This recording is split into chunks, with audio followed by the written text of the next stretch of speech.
Bass Lessons Melbourne. I'm here with the fantastic Wayne Jones of Wayne Jones Pro Audio fame and many other things as well, which we'll find about. So thanks for having me down here, Wayne. It's great. My pleasure. Great to come and do a bit of a bass hang and check out all this wonderful gear.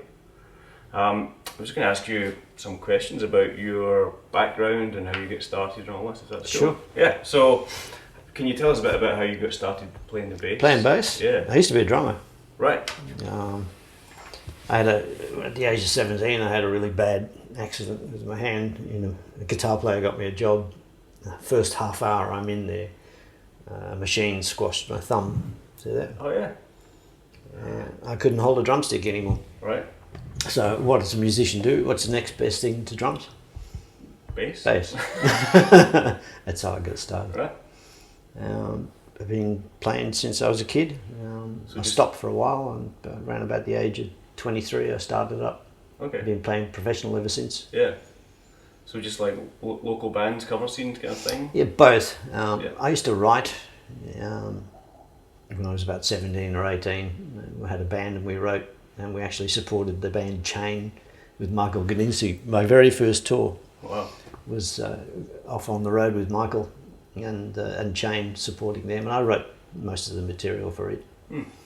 But in the 70s we were doing cover bands like most other people and having residencies and some great players in those bands, and we were writing at the same time. And we ended up with a band in Melbourne called Southern Wind, which was Vince Jones on trumpet, Brian Lang on guitar, Bones the drummer, and the keyboard player from Jerry and the Pacemakers, Jose McLaughlin. Okay. It was a great band, and Russell Smith was on trumpet, and we went off and did almost like a jazz fusion thing with Southern Wind, and we actually won New Faces with Bert Newton. We won the finals, and we went on just to do some profile, really, so we can get gigs. Yeah. And they were amazed that they had the keyboard player from Jerry and the Pacemakers and us lot in there. And he was dressed up in a Superman outfit. We did a song called Superman Lover by Johnny Guitar Watson. And then Vince joined the band. And from New Faces we got the Don Lane show in those days, which was the biggest variety show then. And Vince's first gig with us was at the Don Lane show. So that's how that came about, and we all just went different directions and progressed. I went off as a hired gun with different bands and ended up forming my own bands, one called Get Off the Cat, which was Jack Jones, good name, Fallon Williams on drums, who's on my CDs, and John Grant on keyboards, a girl called Cheryl Beattie, and it became Jamie O'Neill on vocals and James Uluave. Jamie is a famous country and western star now in the States. Okay. Her mum was in the original John Farnham clip. So she was the cleaning lady in Sadie.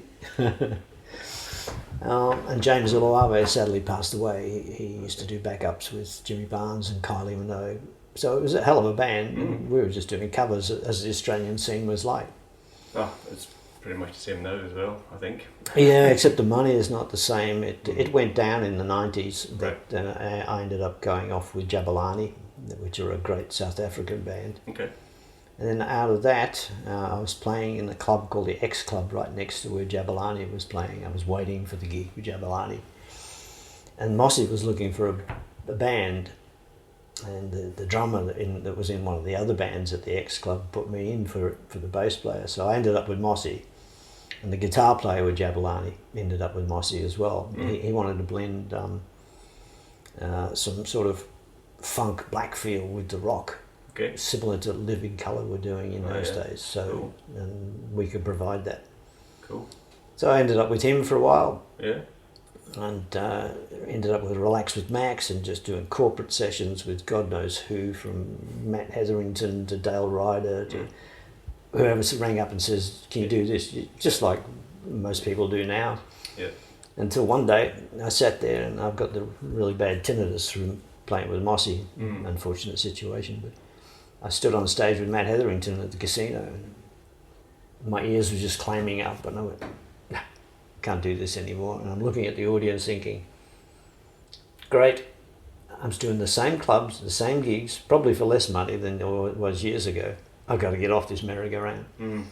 So I moved down here, which is beautiful, in Safety Beach, and wrote my own CDs, stopped playing with everybody. Mm-hmm. At that time, a friend of mine invested. He said, I'll back your CDs. So, perfect. We went to his studio in Queensland called Create Sound. Beautiful studio. Mm-hmm. And did the album. I took Jerry Pentaz's, Ash Crick from Tommy Emmanuel. He was my partner producer. Okay. Business partner, that is not. And Ron Pierce on guitar, and James Sandon on sax. Mm-hmm. And we did their first album there, and it was great.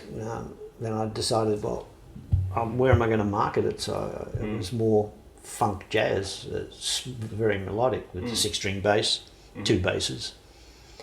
And I went straight for the States and hired a production promotion person there, radio promotion. He said, you belong in the smooth jazz world, I'll guarantee you top 5 added, and it cost you this much for 8 to 12 weeks. So I did that. I was number 1 most added above George Benson, everybody in the smooth jazz. First album. Yeah. But it doesn't mean much unless you're doing record sales and touring. So I'd get to about halfway up their charts. And there's various charts. There's a BDS chart. There's all sorts of smooth jazz charts. Right. And there's a Billboard chart. And I was always chart bound for Billboard. So I thought, well, record another CD. So we made another one that did the same sort of thing. I went over and did some promotion. Then my promoter, the radio promoter person, said to me, well, you just got to keep churning them out. So I did that, and I'd learnt from him, so I did my own promotion then. Right. So I owned my own label. It was just a business name. I had an investor. I was doing everything a record company would do. I was the artist, the writer, the producer, the whole lot. Right. So a great deal of great experience to be gained. And I've done 4 now. And I got invited by a radio station in Florida, WGRV, The Grooves they were called. They loved my stuff. To play in Florida on the beach at the Crown Plaza midweek jazz event. Nice. It was great. And you know the name of the city? Melbourne. So I stood on the stage and go, I've just come from Melbourne. And I'm in Melbourne, in a different part of the world. Wow. Which is great. They loved it. I had about 600 or 700 people out on this decking at the rear of the hotel on the beach. Cool. And I was signing autographs, selling CDs on radio, doing radio interviews. Yeah, right. That wouldn't have happened here. No. Just because of the market. Yeah, the genre. And then I met these people. The sax player organised my band for me. His name was Mike MacArthur. Mm-hmm. And he was Maynard Ferguson's #1 sax player in the days. Right. And he used to back all the smooth contemporary jazz artists when they came to town or around Florida. Mm-hmm. Now the next album, I got him on it, and I love Rick Braun, his trumpet player. Mm-hmm. And Mike had played with Rick Braun, so he put me on to Rick Braun. So Rick Braun is now on my album. And I got a call from a billionaire in New York with the first album. He loved it. He said, how'd you like to come and play with the big boys and earn some really good money and have some fun? And so you thought about it? Yeah, really quickly. So of course. Yeah. And his concept was to put 17 to 20 odd international top jazz artists together on an album, record an album, and then tour it, where the bands would revolve. So there'd be 17 different artists on the one tour, which is a great idea. So we did the album. It was called the Groovatech Orchestra. Okay. It was really successful. It was #8 on all sorts of charts. Right. And he was a bit of a character. Yeah. He come to an abrupt halt along the line somewhere, but it introduced me to a lot of people, gave me more profile. And the last album, I thought, well, I've got Rick, I've got Mike. I'd really like to get Philippe Sace on keyboards, and he was in the Groovatech Orchestra. Okay. So I just called him up and said, let's do it. Yeah. Cool. So that's progressed me. I get to about number 17 on those charts. Okay. Which is good, but not enough demand for me to go and play live. That's what I need to be doing. Right. Yeah, but I've been a couple of times. I played last time. I've just been all over the States now with the speakers a few times. But I actually played in Clearwater while I was there too. That's in Florida as well, isn't it? Yeah, that was an interesting experience. So it's introduced me into the American market as a player. But along the way with these, when I was about 17, took up the bass. I couldn't afford 2 cabinets, so I thought I'd make one, and my dad was a wood machinist. Okay. And I was really friendly with the Nova Sound people. They were called Strass in those days. And they said, oh, we'll give you the components, you can make your own. So me and my dad made the speaker box. Now I had 2. Okay. And I had a 60-watt Strauss Lancer head, which 60. I thought, wow. And I went to a gig with 60 watts and went, it ain't gonna cut it. So along the line, I hooked up with Trace Elliott in Status with the music import company here. And I was doing their demos and clinics here. Right. And I got to know a bit about the product and why it made it work, and they were pretty revolutionary when they came out. Heavy. It really had. Well, that's why these came about. I said to Clive and Mark, Clive Roberts and Mark Gooday now runs Ashdown, that she's coming. Yeah.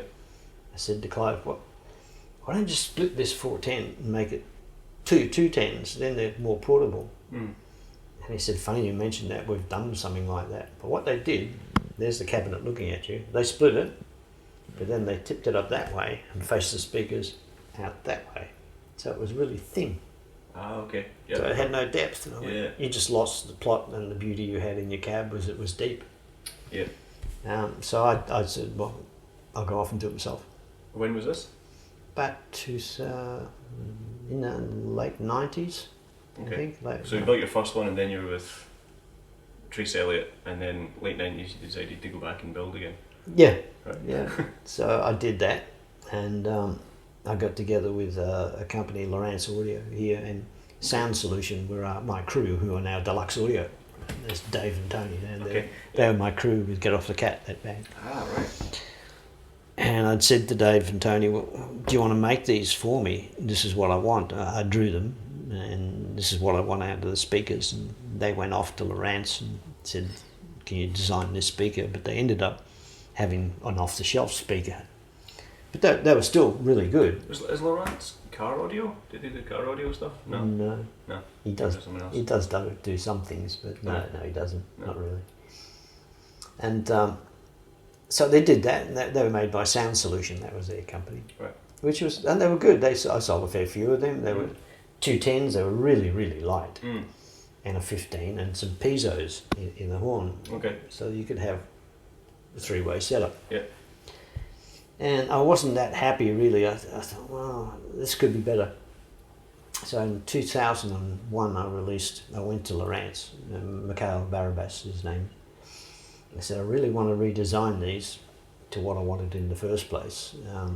He said, okay, we'll design a speaker. So I took my Trace Elliott digital preamp with a graph in it to him, in that 6-string bass. Yep.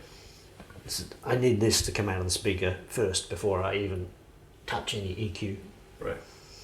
Yeah, out of a 10-inch speaker. And he said, you want what? Out of a 10-inch speaker? So we did it. He did it by, they're Kevlar impregnated cones, and there's a 70mm voice coil in them, so it moves like a 15. And the rest of it is his genius and my ears that get the sound. We did 2 prototypes.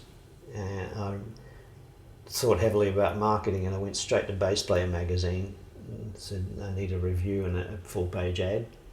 They acclaimed them as the best they've ever. Well, I think the quote was for every other speaker manufacturer to aspire to. Wow. And so I virtually got claimed the best there are in 2001. Right. They were passive boxes, and they were flying out the door. In June 2001, I got that interview in Bass Player. Yep. A review, sorry. And they were going everywhere, and I'm doing it myself again. Yeah. So I had a nice smile on my face. Yeah. Then September the 11th come along. my orders just stopped Right. because my main market was America. They were going to UK and Guam and all sorts of places. Wow. So I stopped and I just kept playing, doing my gigs. Okay.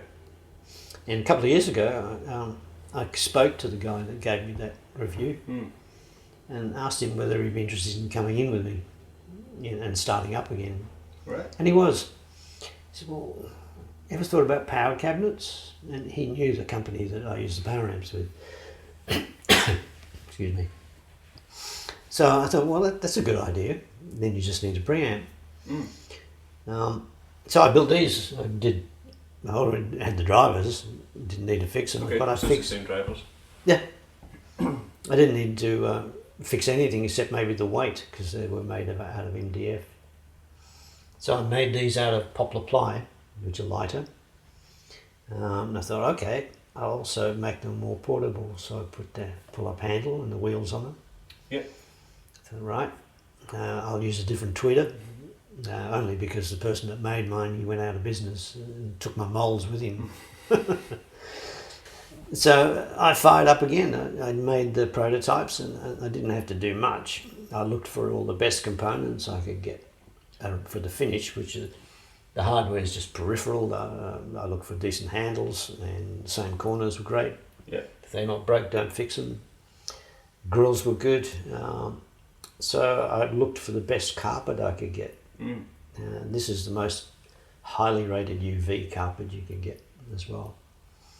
So I went. It won't shrink, meaning? For outdoors, it won't fade. A lot of the black, a lot of them fade in colour through the sun. Okay. So I can go into the cabinets more later. Yeah. But that's basically where I'm at as far as where I came from. And what I do. So I still. At the moment, this is just taking a bit of a backseat, which is I usually practice 4 or 5 days a week, 2 hours a day, an hour and a half minimum, just to keep these calluses happening. And when I do jump on stage, it's not so hard for match practice loss. So that's a bit of a backseat, but one's helped the other. At the moment, I've been introduced and become friends with some of the top people, bass players in America and around the world. So it's good. Yeah, it's often how it works. You even just musically, you spend more time. Something comes along and you go, okay, I just got to chase this opportunity until it's done, and then through that you end up coming back and doing what you were before. But it's because of what you learned from doing this one. You're at a further forward already from the other part of your music or your business. Yeah. I've been. The last trip with the bass player live thing, and my Dorsey was playing. He replaced Lewis Johnson in the Brothers Johnson. Andre Berry, this is. And they were doing a tribute to George Johnson, one of the brothers, and Andre in the band, and they got inducted and awarded, etc.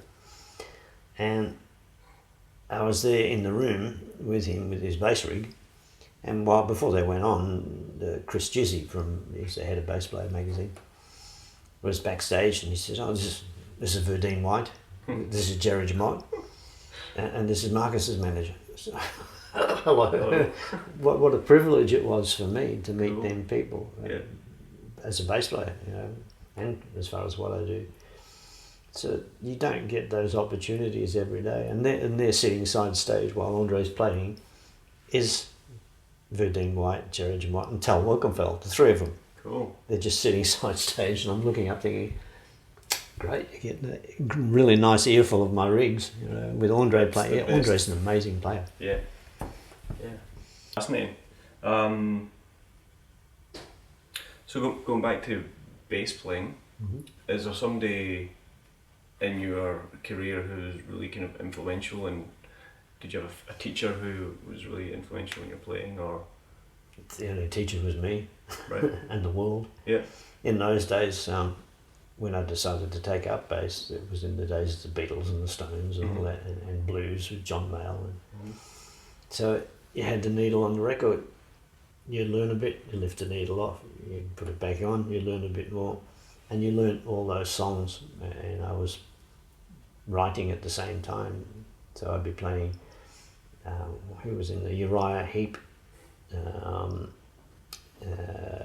Iron Maiden, Eric Clapton. That's where and Beatles and soul. As a drummer, I was into all the soul stuff, Wilson Pickett, Otis Redding, and all that. Yeah. But as a bass player, there was Jeff Beck and Rockier stuff. yeah, that's where I started. And so you had to teach yourself. There was nowhere. When I left school, Mum said to me, "Well, if you're going to do it properly, you could only go to a conservatorium, which was all classical in those days." Yeah. Now look at it. Yeah. You get so much available. Now I've been a teacher at those places like Wesley and Box Hill and that. So you had to teach yourself.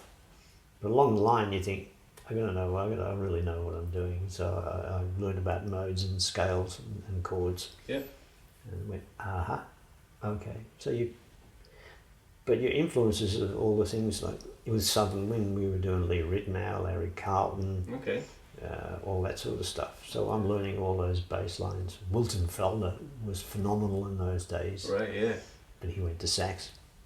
That's right. He played on I Want You Back, the Jackson 5.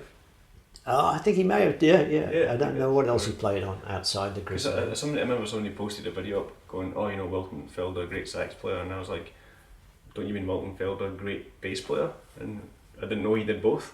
Oh, he was a phenomenal bass player. And Yeah. Pops Popwell came in and replaced him. Right. But he was a big influence. And then Marcus Miller's been my biggest influence. Yeah, And I'm so lucky to know him now. And Yeah. I've been in the studio with him while he's rehearsing and sit next to him while we're watching his own band rehearse. He owns a pair of my first cabinets, the passive ones in 2001. It was a strange guy. I didn't endorse him then. We will be talking when he finishes tour. I'm hoping to meet up with him with these. Brilliant. But So mainly just all self-taught and learning from records and playing in bands. Yeah. Yeah.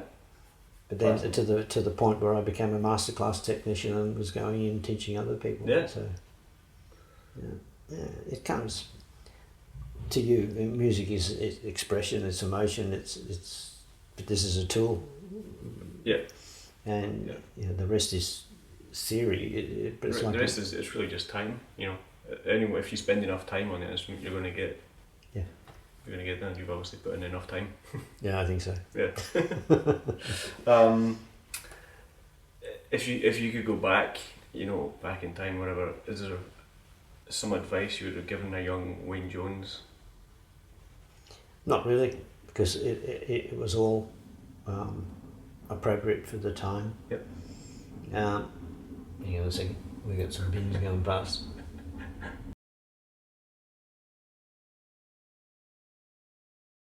Advice you're asking? There is hindsight, but I've lived a life as a musician, all sides of it.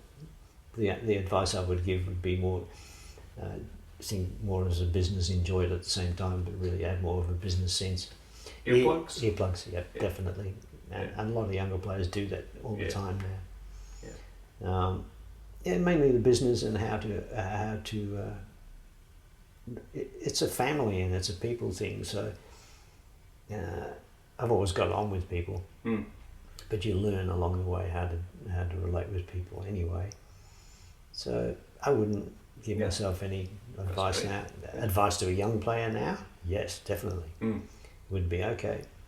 Learn your craft, develop your own personality, your own voice within your instrument, because that's your voice, that's your creativity. You sing with that. Learn it, practice with the metronome all the time, listen to the length of your notes. It's really important. And in simple terms with your theory, there are 7 scales and 7 chords. That's your paint box as an artist to draw on, to express yourself with. And then go out and pay your dues. And that word means go out and get experience. We all need it. It's like an apprentice. They serve a few years. It used to be 5, now it's less. Then they have to go out and get experience in their trade. We're no different, except we're lucky we're creative. Yeah, for sure.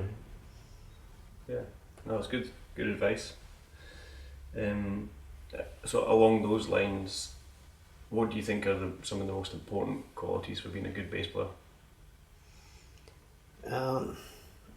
As a person? I guess, all personality. of those? Yeah, more just of, why would somebody want to book this bass player instead of this bass player? Okay. What do people look for in terms of a bass player? Yeah, it all comes into play. As a person, you have to have people skills, and you have to enjoy other people, enjoy the difference that they bring, and respect that. And sometimes it's not going to match up. You don't belong there. Get out of there, find the people. There's nothing new. A young guy goes into a band, he finds a good group of friends. If he doesn't, he's in the wrong band. So that's very important. Okay. Temperamental things come into it with artist temperament. Yeah, you give and take a little bit of that, but mostly if you're in the right band, you're not going to have much of that at all. Work as a team. You each bring something other than your instrument to a business. In the marketing of what you're doing. If you're writing and recording, you plan that, schedule it so you're making the most of your time efficiency for rehearsal. You're prepared before you go to rehearsal with what you're going to learn. You make fun and an efficient time out of your rehearsal. It's all fun. It has to be. Then you think of the business side. Okay, gigs, record deals. A lot of bands now do it themselves. Okay, what have you got to do? Where do you want to go? You have to have a vision, really, of where you want to be and work towards that.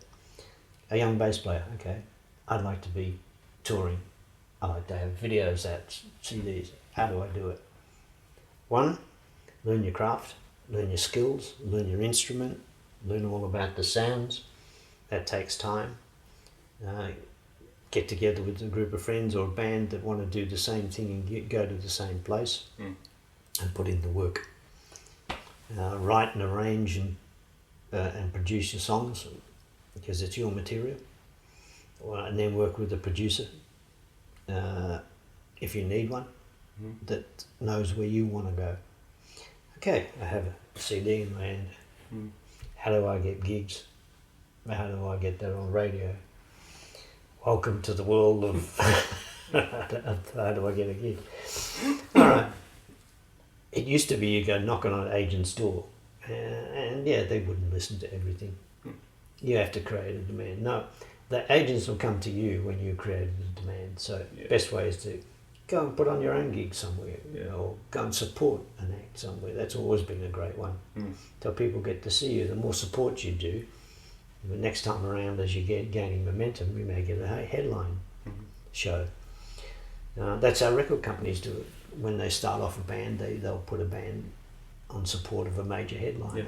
Next time around, they headline their own shows.